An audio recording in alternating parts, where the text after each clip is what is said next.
कर ही लेता हूँ। तो तेरा सवाल है कि जीएस में सेफ स्कोर कितना रहता है। देख, अगर मैं सेफ स्कोर के बारे में बात करूँ तो मैंने आई वाज गिविंग सीडीएस, और मैंने 5 सीडीएस जब निकाले तो एक बार हमारी कट ऑफ गई थी 18 नंबर, 100 में से केवल। तो सोचो पेपर क्या आया होगा। पर इफ यू टेल मी कि सर सेफ स्कोर बताओ, तो सेफ स्कोर जो है तुम्हारा 35 से 40 मार्क्स है। 35 to 40 मार्क्स तो तुम्हें चाहिए ही चाहिए रिजल्ट। ठीक है। अब वो 35 to 40 मार्क्स में एक बार मेरा सिलेबस जब खत्म हो जाएगा तो मैं तुम लोगों के साथ बैठूंगा, तुमसे सबसे 1 by 1 बात करूंगा कि तुम लोग मुझे ये बताओ कि on which 2 3 subject, on 3 subject के दम पे, तुम्हारे भाई ने केवल 2 सब्जेक्ट के दम पे भी सीडीएस निकाला है। मेरी करंट अफेयर और डिफेंस जी के हमेशा से तगड़ी रही है। भाई मैं बचपन से ना कम्पिटिटिव जी के कंपटीशन और ये क्विज वगैरह जीतता आया हूँ। मैं भगवान की कृपा से मेरे को मजा आता है ये सब पढ़ने में। एंड मैं इंजीनियरिंग वाला हूँ तो मेरी साइंस भी अच्छी है, फिजिक्स केमिस्ट्री बायो मैं रट लेता था अच्छे से बढ़िया तरीके से। तो मेरी साइंस और मेरी डिफेंस जी के एंड करंट अफेयर्स और इको, जब मैं इंजीनियरिंग में था तो एक हमारा इकोनॉमिक्स का एक एंटरप्रेन्योरशिप मैनेजमेंट और इकोनॉमिक्स के इलेक्टिव सब्जेक्ट्स होते थे। तो वो इको मेरी वहां से अच्छी हो गई थी। तो क्या है कि मैं केवल 2 2 सब्जेक्ट से कम पे भी सीडीएस पास कर लेता था। पर अगर तू मेरे से पूछेगी कि सर एटलीस्ट इतने नंबर, 35 नंबर कम से कम तुम्हारे अगर हैं तो तुम्हारा पास है। एक वीडियो बना के डाल रहा हूँ अभी अभी, मोस्टली कल तक डाल दूंगा, रात में रिकॉर्ड करूंगा, होपफुल्ली आज ही कर दूंगा। मैं सोच ही रहा था ये बात कि किस सब्जेक्ट से कितने मार्क्स आते हैं। बाय द वे, मैं जब तुमको सीडीएस का स्टडी प्लान वापस से रीअपलोड कर दूंगा ग्रुप पे, उसमें मैंने बताया कि इसमें से इतने इतने आते हैं, वो मेरे हाथ से ही लिखा हुआ था। पर अभी मैं किताबों में बैठा, मैंने 2023 के फर्स्ट वाले एग्जाम तक का निकाल रखा है डेटा कि किस सब्जेक्ट से पर्टिकुलरली कितने क्वेश्चन आ रहे हैं। तुम अगर 2 3 सब्जेक्ट भी उठा लेते हो तो भी तुम्हारी कहानी खत्म है। पर हाँ, 35 40 का स्कोर अगर तुम्हारा है तो शॉर्ट शॉर्ट पास हो जाएगा। पर यहाँ पे क्रंच है, there is a crunch. Crunch ये है कि अगर तुम मान लो 35 नंबर ला रहे हो जीके के पेपर में, ओटी की कट ऑफ जा रही है 110। ठीक है। तो तू ये देख कि एक 35 नंबर तेरे पास आके 110 कट ऑफ है। अब तुझे कितने नंबर चाहिए इंग्लिश में? तेरे पास तो 2 ही पेपर है, तू लड़की है, तेरे पास तो मैथ है नहीं। तो 110 में से अगर तू 35 माइनस करेगी तो बताइए अंशु कितने हो गए? 105। Sorry sorry 75। 110 में से 35 माइनस करा बेटा, कितना बचा? 75। 75 बचा। सही बोला इसने। तो 75 चाहिए तुझे इंग्लिश के अंदर शॉर्ट शॉर्ट। और मैं क्या बोलता हूँ अपनी क्लास में, इंग्लिश में कोई क्वेश्चन छोड़ के नहीं आना, 100% एक्यूरेसी के साथ सारे क्वेश्चन करने हैं। बात समझ रहे हो? सारी की सारी इंग्लिश करनी है, 120 के 120 क्वेश्चन। मैं तुम्हें इतना कैपेबल बना देता हूँ by the time you are giving exam मेरे से पढ़ के, कि तुम 120 के 120 क्वेश्चन कर सकते हो। अगर तुम्हारा गलत भी होगा ना 1 2 क्वेश्चन, मान लो 5 गलत हो गए, तो भी तुम प्लस में ही हो, माइनस में नहीं जाओगे। 97 तक का स्कोर है मेरा एफ कैट, सॉरी सीडीएस में 97 इन इंग्लिश। 187 नंबर थे मेरे सीडीएस में, 187 मेरे। हाँ, मेरे पास मैथ्स भी था because I was a flying guy. तो इंग्लिश जी के मैथ में तीनों पेपर देता था। पर 187 लाने में बंदे के दिमाग के घोड़े दौड़ जाते थे पूरे। और इंग्लिश का सबसे ज़्यादा वेटेज उसमें रहता था, क्योंकि अगर मान ले तू मेरे 97 मार्क्स उसमें है, ठीक है, तो मेरे 45 50 जीके में आते थे। तो 97 और 40 मान ले कितना हो गया, कैलकुलेटर खोलना पड़ेगा। तो मतलब सबसे ज्यादा नंबर खींचने वाला सब्जेक्ट होता था मेरे लिए अंग्रेजी। और फिर जीके में मैं इतना खींच लेता था। Highest marks I have scored in GK is 67 in CDS. कभी कभी सितारे तुम्हारे बुलंदी पे होते हैं, तुम्हारा समय अच्छा होता है, टाइम अच्छा होता है, तो तुम्हारे पढ़े हुए ज्यादा क्वेश्चन आ जाते हैं, then you kill it then.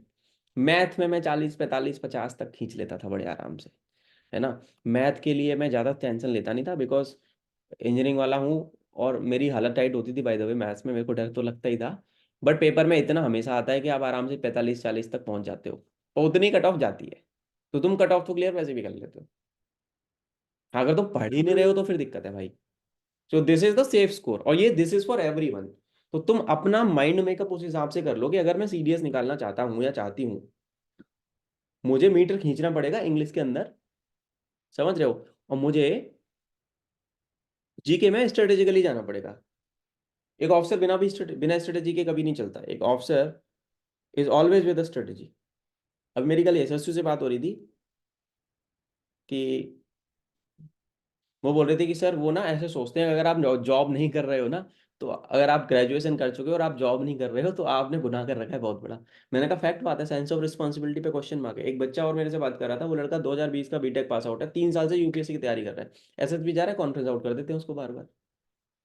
और वो मुझसे बड़ी ज्ञान की बातें कर रहा था कि सर मैं इसलिए हो गया था, मैं मेरे अलावा एक और लड़का था, उसके उसको भी बोल रहे थे तू भी सिलेक्ट हो जाएगा, मैं वो सिलेक्ट हो गया सर मैं नहीं हूँ। मैंने कहा तेरे साथ दिक्कत पता है क्या है? मैं कहा तू 3 साल से घर पे बैठ के केवल तैयारी कर रही है, और जस्ट एन एस्पिरेंट। सेंस और रिस्पॉन्सिबिलिटी पे क्वेश्चन मार्क है। तुम जिस दिन 19-20 साल के हो जाओ ना, उस दिन घर से निकल लो, भले ही तुम्हें कॉल सेंटर में नौकरी करनी पड़े। जिस दिन खुद से पैसे कमाओगे ना, तब तुम्हें 28 साल की एज में छोटा सा शहर छोड़ के दिल्ली में घर ले लिया है मैंने, और मैंने बैंक से लोन नहीं लिया। मैं लोन लेता था और बर्बाद हो जाता। मैंने पैसे जोड़े, मेहनत करी, बिजनेसेस बिल्ड किए, अपने ऊपर काम किया, जॉब स्विच की, बड़ी बड़ी कंपनीज में काम किया, हर जगह काम किया तो सीखा, अपने से 2 लेवल ऊपर वाले आदमी से सीखा, मेहनत करी। कब सोया, कब उठा, कब खाया, कुछ नहीं देखा मैंने, मेहनत करी केवल। यही चीज़ एसएसबी के दौरान मैंने करी थी। मेरा 11 घंटे का ऑफिस होता था, उसके बाद भी मैं रिटन एग्जाम्स की तैयारी करता था। उसके बावजूद भी मैं एसएसबी जाने देता था, जाने के लिए मैनेजर के पीछे लगा रहता था कि सर 1 हफ्ते की छुट्टी लूंगा, सारा काम करके दे दूंगा, प्लीज़ भेज दो यार, प्लीज़ कर दो अप्रूव, लीव अप्रूव कर दो महाराज। उसको पता था कि ये लड़का मेहनती है। This is how you win the trust of your seniors, when your work ethic is good ना। तो ये सारी चीज़ें आपको करनी पड़ती हैं। तो ये सारी चीज़ों पे भी अपने ऊपर काम करते चलो। तो आपको अपना स्ट्रेटेजी बना के रखना पड़ेगा। दिमाग में मेंटल प्लान बना लो कि इंग्लिश में इतने नंबर लेने हैं, इंग्लिश में पूरा ही करना है। किसी भी बच्चे के लिए कोई मेरे बैच का जो भी बच्चा है, किसी को कोई एक्सेप्शन नहीं है कि तुमको इंग्लिश में कुछ भी छोड़ना है। सबसे बड़ा जो चैलेंज आएगा, पॉलिटी स्टार्ट कर रहा हूँ, सबसे बड़ा जो चैलेंज आएगा इंग्लिश में, एक चैलेंज आएगा सबके सबके साथ, वो पता है क्या होगा? तुम पहले क्वेश्चन से लेके 120वें क्वेश्चन तक नहीं पहुंच पाओगे। क्वेश्चन नंबर 1 से 120 क्वेश्चन तक आप शायद ना जा पाओ। ऐसा क्यों होगा? पूछो क्यों होगा ऐसा? ऐसा हुआ है किसी का पेपर छूटा है? स्कूल में कॉलेज में छूटता था ना एग्जाम, छूट जाता था ना हमारा, कभी कभी पेपर छूट जाता था, अरे यार 2-4 क्वेश्चन छूट गए। वो होता है रीडिंग स्पीड आपकी खत्म, आपका reading speed is very slow. अब वो कैसे आएगी? अब मैंने पूरा मॉक, पूरा अपना वेबसाइट टेस्ट पोर्टल सब एक्टिवेट कर दिया, तुम 2 अनलिमिटेड टेस्ट डाल दिए, पूरे पीवाईक्यू डाल दिए भाई मैंने उसमें, अनलिमिटेड टेस्ट डाल दिए। वो वाली टेस्ट सीरीज से देते रहो टेस्ट। रीडिंग स्पीड पे भी काम करना है, न्यूज़पेपर पढ़ो, ब्लॉग पढ़ो, आर्टिकल पढ़ो, जो तुमको पढ़ना है, पीवाईक्यूज के क्वेश्चन ही पढ़ लो, प्रीवियस ईयर क्वेश्चन पेपर उठाओ पढ़ लो। रीडिंग स्पीड बढ़ाओ। तुमको इंग्लिश के पेपर में ज्यादा नंबर लाने ना, तुमको पहले से लेके आखिरी क्वेश्चन तक सारे क्वेश्चन टच करने हैं। इंग्लिश के, मैं ये नहीं बोल रहा कि मैं बहुत ज्यादा पढ़ने में होशियार था, मैं हमेशा 80 पे तो पहुंचा ही नहीं हूँ कभी, परसेंटेज में 60-70 में ही घुमाऊंगा जीवन भर। स्कूल कॉलेज 60-70 में घुमाऊँ, 80 तक नहीं गया भाई। ठीक है।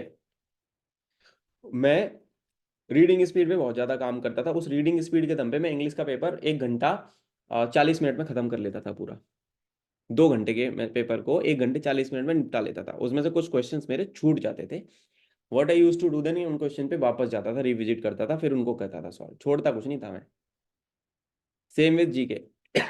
जीके में ये होता था, कुछ क्वेश्चन में मेथड ऑफ एलिमिनेशन लगाते थे अपन, एंड देन जो क्वेश्चन हमारे इजीली सॉल्व हो जाते थे, उनको तो एक बार में मार दिया। तुक्का नहीं मारा पेपर में, हाँ चांस लेता था, पर पुलिस चांस नहीं लेता था। बात समझ में आ रही है? I use to take chances but I never use to take foolish chances, कि मेरा ऐसा हालत हो जाए कि 1-2 नंबर से मेरा पेपर रुक गया, कभी नहीं हुआ। शुरू के अटेम्प्ट्स में अगर मैं फेल हुआ तो इज्जत से फेल हुआ, 20 नंबर 30 नंबर के साथ, एक एक नंबर से कभी नहीं फेल हुआ। फेल हो तो बेइज्जती करा के फेल हो, और पास हो तो ऐसे पास हो कि फिर कोई टच ना करे।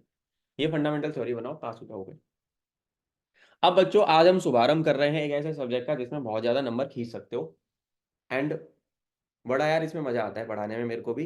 पॉलिटी, जियो पॉलिटिक्स, देश का संविधान, ये सब हम यहाँ से चालू करेंगे कि इंडियन कॉन्स्टिट्यूशन क्या है। पॉलिटी कॉन्स्टिट्यूशन से ही चालू होती है। एक बुक जो यूजुअली आप सब लोगों को रेफर करी जाती होगी, लोग आपको बोलते होंगे कि यार ये वाली किताब पढ़नी चाहिए, इंडियन पॉलिटी भाई एम लक्ष्मीकांत। आपको ये जान के बहुत ज्यादा झटका लगेगा कि भाई ने इतने पेपर पास कर लिए। इंडियन पॉलिटी भाई एम लक्ष्मीकांत खरीदी 2022 में थी। ठीक है। तो मैंने अपने नोट्स बनाए और वही नोट्स मैंने तुम लोगों को दिए हैं, और उसी से तुम्हारे भी पेपर पास होने वाले हैं। ठीक है। तो एम लक्ष्मीकांत का जूस निकाला, एनसीईआरटी का जूस निकाला, और ये आ गया हमारे पास पॉलिटी का पीडीएफ, जो कि 64 पेजों में डाल दिया है हमने पूरा। इसी को करने वाले हैं, इसके अलावा और भी नोट्स हैं जो आपको मिलेंगे। तो historical evolution of Indian constitution आज बच्चों पढ़ेंगे हम, कि कैसे हुआ, क्या हुआ। हमने हिस्ट्री पढ़ी थी, जिन बच्चों ने हिस्ट्री के मेरे पुराने ओल्ड लेक्चर्स नहीं देखे उसको खत्म कर लेना। हिस्टोरिकल एवोल्यूशन कैसे हुआ, तो ब्रिटिश एडमिनिस्ट्रेशन होता था पहले। आपको, तुम सबको पता है कि देश के अंदर पहले किसका रूल था? ब्रिटिशर्स का रूल था, है बेटा? था कि नहीं था? ब्रिटिशर्स का रूल था। तो ब्रिटिश एडमिनिस्ट्रेशन को बच्चों कुछ चीजों में, दो फेजेस में डिवाइड किया गया। अच्छा, बाय द वे, जब ये पीडीएफ तुम्हें मिलेगी, अभी मैं क्लास के बाद ये पीडीएफ आप लोगों को दे दूंगा, ये पूरी पीडीएफ तुम्हें अभी मिल जाएगी, ठीक है, ग्रुप पे डाल दूंगा। यहाँ पे शुरुआत में मैंने कुछ काम के आर्टिकल्स दे रखे हैं। I have given you few important articles, जैसे यूपीएससी के नोट्स, जब मैं सिविल सर्विस की तैयारी कर रहा था तब भी मैंने यही सीडीएस वाले अपने नोट्स यूज करे थे। अब यहाँ पे कुछ काम के आर्टिकल्स हैं, इसमें से मैं तुम्हें कुछ टॉपिक्स बता रहा हूँ जिसपे जब तुम पढ़ोगे तो ज्यादा नजर मारनी है। Union and territory, union and territory, इस पे ज्यादा नजर मारोगे आप, ठीक है। आर्टिकल 3 किससे रिलेटेड है? कुछ आर्टिकल्स हैं जो मैंने डाले। अब इसमें बहुत सारे आर्टिकल्स हैं, सबको रटना जरूरी नहीं है, पर जो मैं बता रहा हूँ उनको देख लेना, ठीक है ना। आर्टिकल 3 डील करता है कि नए राज्य कैसे बनते हैं, एरियाज कैसे डिसाइड होता है, बाउंड्री कैसे डिसाइड होती है एग्जिस्टिंग स्टेट्स की। आर्टिकल 13, 14, 16, 19, 21, है ना। ये सारे आर्टिकल्स भी मैं आगे जाके पढ़ाऊंगा। Article 21A, right to elementary education, है ना, इस पे क्वेश्चन बनता है। Protection to life and personal liberty article 21 के अंदर आता है। आर्टिकल 19 बताता है कि फ्रीडम ऑफ स्पीच के रिगार्डिंग है। अनटचेबिलिटी, छुआछूत को के विरोध में, अबोलिशन करने के विरोध में आर्टिकल 16-17 है आपका, है ना। पब्लिक एम्प्लॉयमेंट में, ये रिजर्वेशन वाला केस हो गया कि पब्लिक एम्प्लॉयमेंट में आपको अपॉर्चुनिटी इक्वली मिले, आर्टिकल 16 बताता है। इक्वलिटी बिफोर लॉ, आर्टिकल 14 आपको बताता है। फंडामेंटल राइट्स के रिगार्डिंग आर्टिकल 13 बात करता है हमारा, ठीक है। इस तरीके से आर्टिकल नंबर 25 बताता है कि फ्री, आप किसी भी प्रोफेशन में जा सकते हो, प्रैक्टिस कर सकते हो, कोई सा भी धर्म अपना सकते हो। आर्टिकल 25 में इस बारे में बात करी गई है। आर्टिकल 30 क्या बताता है? माइनॉरिटीज अपने एजुकेशन इंस्टीट्यूशन सेटअप कर सकते हैं, जैसे मदरसे बनते हैं ना, मुस्लिम कम्युनिटी जो है हमारी वो मदरसे में पढ़ाती है ना। तो इस तरीके से 31C आपको बताता है कि डायरेक्टिव प्रिंसिपल्स क्या है। वैसे डीपीएसपी पे एक पूरा चैप्टर में पढ़ाऊंगा, तो directive principle of state policy की, कानून बनाते वक्त सरकार किन चीजों के बारे में याद ध्यान रखती है, ठीक है। तो वही है कहानी। इस तरीके से ये है आर्टिकल्स। इनको तुमको कुछ नहीं करना, इनको एक बार बस नजर मारनी है। हो सकता है तुम्हें याद हो जाए, हो सकता है नहीं भी। अगर नहीं भी याद होगा तो कोई टेंशन नहीं लेनी इसको, कि सर मैंने यहाँ पे तुम्हें शुरुआत में ये डाल दिए, ये सब मैं पढ़ाने वाला हूँ, ये सारी चीजें आप पढ़ोगे डिटेल में आगे जाके। पर मैंने एक जगह कंपाइल इसलिए किया है कि तुम्हें नजर में रहनी चाहिए ये सारी चीजें। समझ में आ रही है? तो टेंशन बिल्कुल नहीं लेनी, अपने पास पूरा कंटेंट अवेलेबल है। इसी तरीके से यहाँ पे सारे मोटे मोटे जितने भी आर्टिकल्स हैं मैंने सारे डाल दिए। अब आते हैं मेन चीज पे। Just have a look at those articles, याद हो जाए तो बढ़िया, नहीं हो तो कोई बात नहीं, क्वेश्चंस में कराऊंगा ही। पहले होता था बेटा कंपनी एडमिनिस्ट्रेशन। कंपनी एडमिनिस्ट्रेशन से आप क्या समझते हो? कौन सी कंपनी के बारे में बात कर रहा हूं मैं? East India company. जब ब्रिटिशर्स का रूल था, अंग्रेज आए कैसे थे? जब अंग्रेज देश के अंदर आए थे तो कैसे आए थे? लूटने आए थे भाई, ठीक है। दे यूज टू ट्रेड। मसाले देखे उन्होंने, देखा कि बड़े बढ़िया यार, बहुत पैसा है इनके पास, तो मसाले वसाले बना लेके चलते हैं, आप बेचेंगे बड़े ऊंचे दामों में, है ना। तो it was a company administration. 1773 से लेके 1857, जब 1857 का रिवोल्ट हुआ था, याद है? 1857 का रिवोल्ट पढ़ाया था, रिवोल्ट के रीजंस बताए थे। जब हिस्ट्री पढ़ा रहा था तो सारी चीजें बता रखी हैं। तो East India Company was there. 1857 में जब रिवोल्ट हुआ तो अंग्रेजों की हालत इतनी टाइट हो गई कि फिर जन then crown administration took over.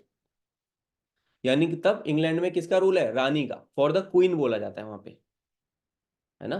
तो क्राउन एडमिनिस्ट्रेशन आया 1858 से लेके जब तक देश आजाद हुआ 1947, है ना, ऑलमोस्ट 90 ईयर्स, ठीक है। तो कंपनी एडमिनिस्ट्रेशन के अंदर कुछ एक्ट्स आए थे। कंपनी एडमिनिस्ट्रेशन के अंदर देयर वर फ्यू एक्ट्स। उन एक्ट्स पे ध्यान से समझना, इन पे क्वेश्चन आते हैं भाई सीधे सीधे। एक आया था रेगुलेटिंग एक्ट ऑफ 1773। इसमें दो चीजें बेटा बोली गई कि जो गवर्नर होगा, द पोस्ट ऑफ गवर्नर, जब गवर्नर जनरल वाइसराइज पे ऑलरेडी मैं चैप्टर करा चुका हूं, जब हिस्ट्री पढ़ाई थी तो मैं करा चुका हूं ये सारी चीजें। तो रेगुलेटिंग एक्ट ऑफ 1773 क्या बोलता था कि जो गवर्नर होगा उसको गवर्नर जनरल बना दिया जाएगा। Governor was being converted into क्या बेटा? Governor general. And Bengal was the first province to have Warren Hasting. अच्छा, लास्ट गवर्नर कौन था? Warren Hasting. और फर्स्ट गवर्नर जनरल कौन था? समझ रहे हो? तो Warren Hasting was the first governor general. He was assisted by an executive council of 4 member. उसको 4 बंदों की एक एग्जीक्यूटिव काउंसिल जो है भाई वो करती थी। सुप्रीम कोर्ट बना था कलकत्ता का कौन से एक्ट से? 1773 के रेगुलेटिंग एक्ट से। Kolkata supreme court at Calcutta was established with one chief justice and 3 other जजेस। Elijah Impey was the chief justice. Sir Elijah Impey was the first chief justice. ठीक है, तो सुप्रीम कोर्ट ऑफ कलकत्ता। अभी supreme court कहाँ पे है बच्चों? By the way, where is the supreme court situated now? बताओ मेरे को सत्यम तिवारी। न्यू दिल्ली। यस, चलिए। तो न्यू दिल्ली में है। अच्छा, मुझे ये बताओ कि सुप्रीम कोर्ट बड़ा या हाई कोर्ट बड़ा? Supreme court. सुप्रीम कोर्ट बड़ा।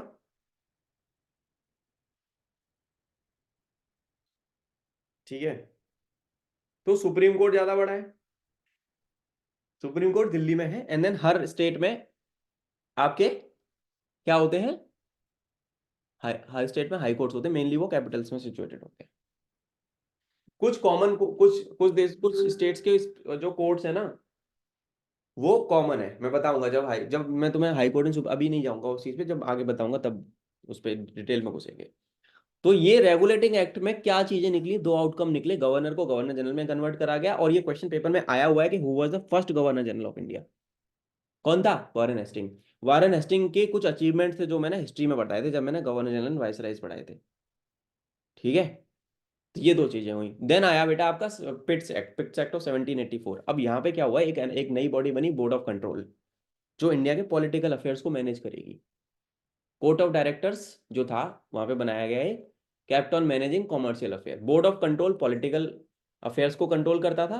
Board of control was basically for managing the political affair, और कोर्ट ऑफ डायरेक्टर क्या मैनेज करता था? कॉमर्शियल्स को, यानी धंधा, बिजनेस। समझ रहे हो? तो ये कहानी हुई कंपनी के पास। Now 10 companies possessions were for the first time being called as। इस दौरान क्या बोला गया, इस एक्ट के माध्यम से क्या हुआ कि जो कंपनी के possessions थे, ईस्ट इंडिया कंपनी के जो एसेट्स थे या जो भी थे, उनको ब्रिटिश possessions बोला गया इंडिया के अंदर। और उसकी जो कॉमर्शियल विंग थी उसको हेड करता था कोर्ट ऑफ डायरेक्टर्स, और पॉलिटिकल विंग को हेड करता था बोर्ड ऑफ कंट्रोल, जो मैंने ऊपर भी बताया। ये 2 पॉइंट हो गए। तीसरा पॉइंट क्या था कि ब्रिटिश का, अब ये क्या था, पिट्स इंडिया एक्ट जो था ना, ये विलियम पिट करके ब्रिटेन का पीएम था, उसके नाम पे था ये। मतलब ब्रिटिश ब्रिटिश पीएम कौन? William Pitt. इसलिए इसका नाम पड़ा Pitt's India act 1784। Then came charter act of 1813। Charter act ने क्या कर दिया कि मोनोपोली को खत्म कर दिया ब्रिटिश ईस्ट इंडिया कंपनीज की। ब्रिटिशर्स की जो ईस्ट इंडिया कंपनी थी उसकी मोनोपोली जो थी। मोनोपोली क्या होती है? अच्छा, what do you guys understand by monopoly?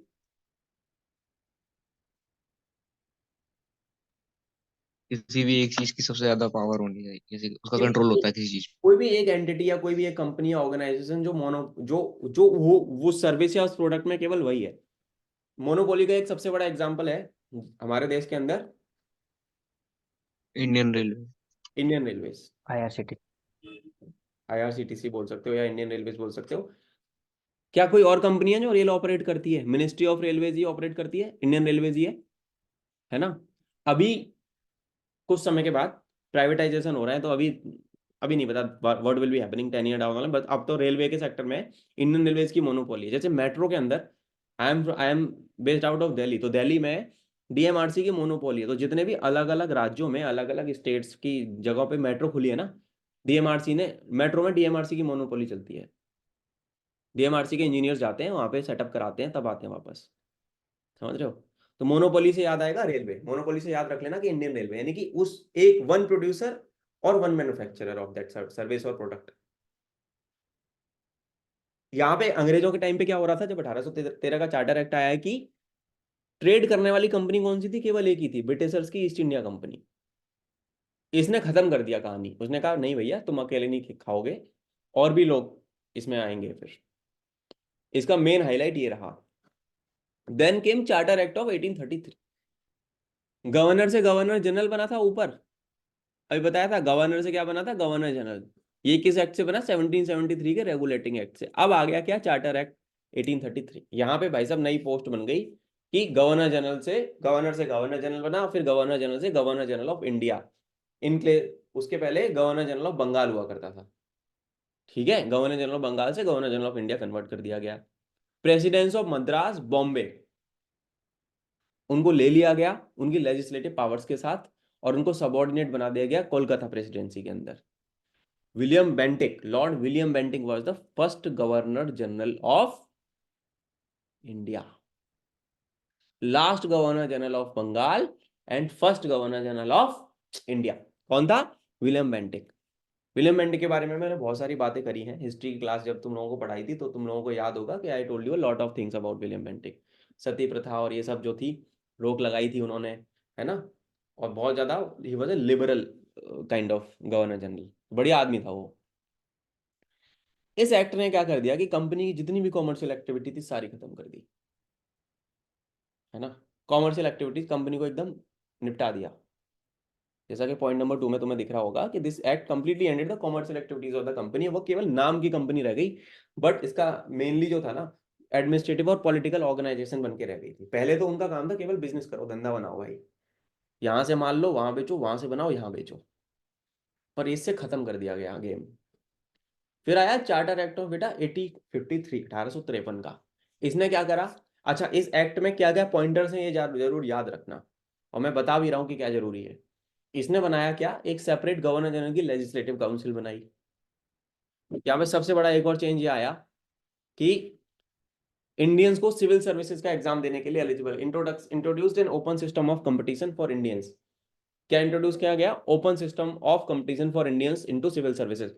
Civil सर्विसेज में भारतीय पार्टिसिपेट कर पाएंगे, है ना। इंडियन लोग जो है ना, वो क्या कर पाएंगे बेटा? सिविल सर्विसेज में पार्टिसिपेट कर पाएंगे। बात समझ में आ रही है?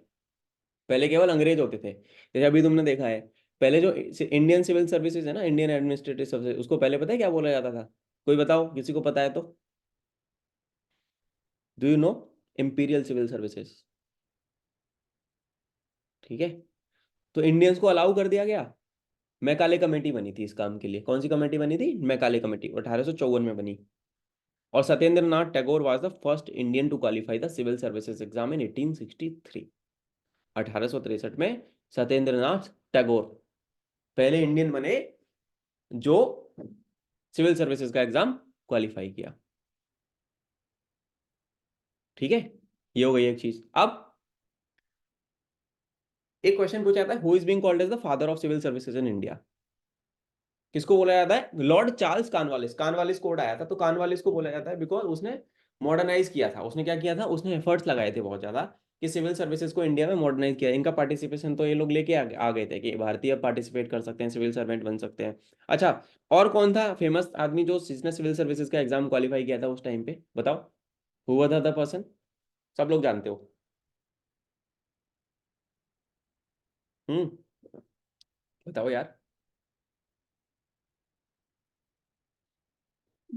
नेताजी सुभाष चंद्र बोस। नहीं पता तुम लोगों को? नेताजी ने भी सिविल सर्विसेज का एग्जाम क्वालिफाई किया था उस टाइम में। पढ़ा करो यार हिस्टोरिकल फिगर्स को, बहुत कुछ सीखने को मिलेगा, ठीक है। फिर आया बेटा ये सारा। अब आया तुम्हारा कंपनी एडमिनिस्ट्रेशन में मैंने मेजर हाइलाइट्स बताई, इनमें से क्वेश्चंस बनेंगे, देख लेना, ठीक है। अब मैं अगर बताऊं तुम्हें, अब आ गया क्राउन एडमिनिस्ट्रेशन यानी रानी। यहाँ पे आया गवर्नमेंट ऑफ इंडिया एक्ट 1858, 1858 का गवर्नमेंट ऑफ इंडिया एक्ट आया। इसको बोला गया act for good government of India. इसने ब्रिटिश ईस्ट इंडिया कंपनी को कर दिया खत्म, मुगल एडमिनिस्ट्रेशन को भी निपटा दिया। मुगल्स जो थे उस टाइम में, मुगल्स की अवस्था बहुत ज्यादा खराब थी। अंतिम रूलर कुछ बचे हुए थे जिनमें कुछ पावर थी नहीं। ईस्ट इंडिया कंपनी खत्म कर दी, क्राउन एडमिनिस्ट्रेशन आ चुका है, मुगल भी निपटा दिए गए। गवर्नर जनरल की पोस्ट को खत्म कर दिया गया और वायसराय की पोस्ट बनी। गवर्नर से बना गवर्नर जनरल, गवर्नर जनरल से बना गवर्नर जनरल ऑफ बंगाल, और गवर्नर जनरल बंगाल से बना governor general of India. And then क्या आया? वायसराय। कैनिंग बना पहला वायसराय ऑफ इंडिया। कौन बना? Lord Canning. तो किस एक्ट के माध्यम से वायसराय की पोस्ट बनी? कौन सा एक्ट था? Government of India 1858। यूपीएससी ऐसे तरीके से क्वेश्चन पूछेगी कि what are the key factors of government of India act 1858, या out of all these options which one is not correct. About government of India 1858। इसलिए पूरी इंफॉर्मेशन मैं बताता हूँ कि एग्जाम में यूपीएससी घुमाती है, कभी भी सीधा सीधा नहीं पूछती सवाल, तो पता होना चाहिए। Act of good government of India बोल दिया क्या, ईस्ट इंडिया कंपनी खत्म, मुगल एडमिनिस्ट्रेशन खत्म, और वायसराय की पोस्ट बन गई और कैनिंग बना पहला वायसराय। ये इसके ये चीजें थी। इसके अलावा एक नया ऑफिस बनाया गया, secretary of state of India, और एक 15 मेंबर की काउंसिल बना दी गई जो उसको असिस्ट करेगी। और he was a member of British parliament, British parliament का वो बंदा मेंबर होता था। फिर आया इंडियन काउंसिल एक्ट 1861, 1861। इसने जो वायसराय की एग्जीक्यूटिव काउंसिल थी उसको एक्सपेंड किया। इस पे क्वेश्चन आया हुआ है भाई, which act expanded the viceroy का एग्जीक्यूटिव काउंसिल, दैट वाज 1861 का एक्ट। इसमें प्रोविजंस बनाए गए कि वो कुछ इंडियंस को नॉन ऑफिशियल मेंबर की तरह नॉमिनेट कर सकता है। लॉर्ड कैनिंग ने बनारस के राजा को, महाराजा पटियाला एंड सर दिनकर राव, इनको नॉमिनेट कर दिया। नई लेजिस्लेटिव काउंसिल बनी बंगाल की 1862 में। North west frontier province 1866 and Punjab. अगर भारत का नक्शा मैं ड्रॉ करके दिखाऊं, ठीक है, थोड़ा सा ये हो गया, तो ये जो रीजन है ना इतना, ये वाला, this is called as north west frontier province, NWFP इसको बोला जाता है बेटा, है ना।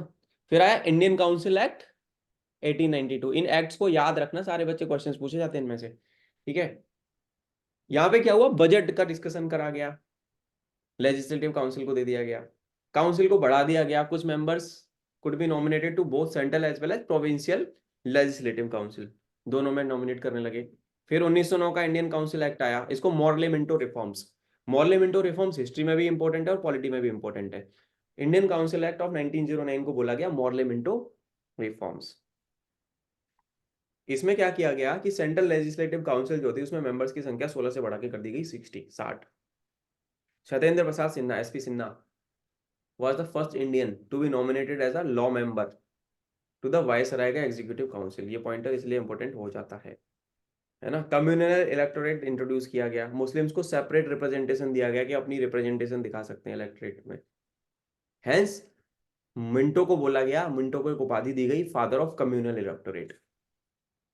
मिंटो को एक उपाधि क्या दी गई, फादर ऑफ कम्युनल इलेक्टोरेट, ठीक है। देन केम क्या, गवर्नमेंट ऑफ इंडिया एक्ट 1919 सबसे ज्यादा इंपॉर्टेंट है, गवर्नमेंट ऑफ इंडिया 1935 भी इंपॉर्टेंट है। गवर्नमेंट ऑफ इंडिया एक्ट 1919 को बोला गया मॉन्टेग्यू केम्सफोर्ड रिफॉर्म्स, जो 1921 में लागू हुआ, आया था 19 में, लागू हुआ 21 में। इसका दूसरा नाम है Montagu Chelmsford reforms. Central and provincial subjects और लिस्ट वर इंट्रोड्यूस्ड। सेंट्रल यानी कि केंद्र के लेवल पे, और प्रोविंशियल यानी स्टेट के लेवल पे। प्रोविंस का मतलब होता है स्टेट। कितने स्टेट्स हैं अंशु हमारे देश में बेटा?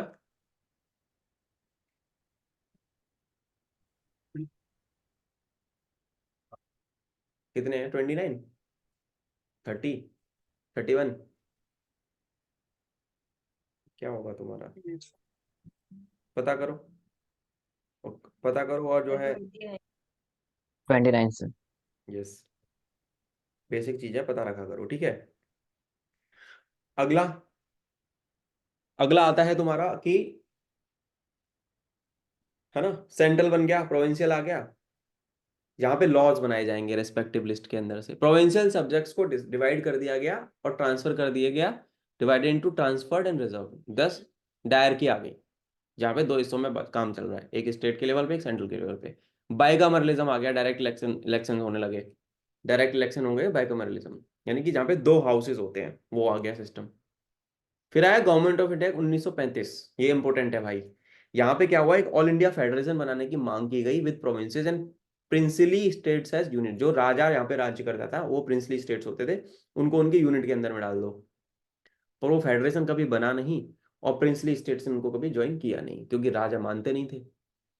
डायरकी खत्म कर दी गई इस एक्ट के माध्यम से, और प्रोविंशियल ऑटोनॉमी आ गई कि जो राज्य होगा वो प्रोविंस होगा, वो ऑटोनोमसली एक्ट करेगा। बट इन सेंटर डायरकी आ गई, पर फिर भी वो काम भी नहीं हुआ। बाइकामरलिज्म आया, प्रोविंस के अंदर के दो हाउसेस बना दो, विधानसभा विधान परिषद वाला system, as well as extended the electorates. Depressed classes को भी उनके इलेक्टोरेट दे दिए गए, जो नीची जाति के या पिछड़े वर्ग के लोग थे। अच्छा, गवर्नमेंट ऑफ इंडिया एक्ट के अंदर एक सबसे बड़ा जो एक मेजर हाईलाइटेड चीज हुई कि RBI बना, ठीक है, reserve bank of India. And a federal court at the centre. Economy में जब मैंने तुम्हें पढ़ाया था तो मैंने आरबीआई का एक सेपरेट चैप्टर लिया था, याद होगा तुम लोगों को। इकोनॉमिक्स में आरबीआई के बारे में बताया है मैंने तुमको। आरबीआई की सब्सिडरीज क्या है बताया था ना। सो वो रिलेट करो, वो लिंक जुड़ रहा है इसका यहाँ से। तो गवर्नमेंट ऑफ इंडिया एक्ट के अंदर सारी चीजें फेल हुई पर ये चीज अच्छी हुई कि आरबीआई बन गया। ठीक है। देन केम आपका क्या, इंडियन इंडिपेंडेंस एक्ट ऑफ 1947। यहाँ पे बेटा क्या हुआ, माउंटबेटन प्लान आया, पार्टीशन प्लान और माउंटबेटन प्लान जो आया 3 जून 1947 को, was to give effect to partition of the country. और एटली का डिक्लेरेशन आया था 20 फरवरी 1947 को, है ना। To provide independence to nation, Bharat बनेगा और पाकिस्तान बनेगा, दो राज्य दो देश बन जाएंगे। Created two independent dominions of India and Pakistan, British rule खत्म कर दिया गया। और authorise the two independent nations to frame their respective constitutions, कि दोनों देश अपना अपना संविधान बना सकते हैं। तो Indian independence bill got the royal assent कब मिला, ये डेट्स याद रखना, 18 जुलाई 1947। और देश आजाद कब हुआ,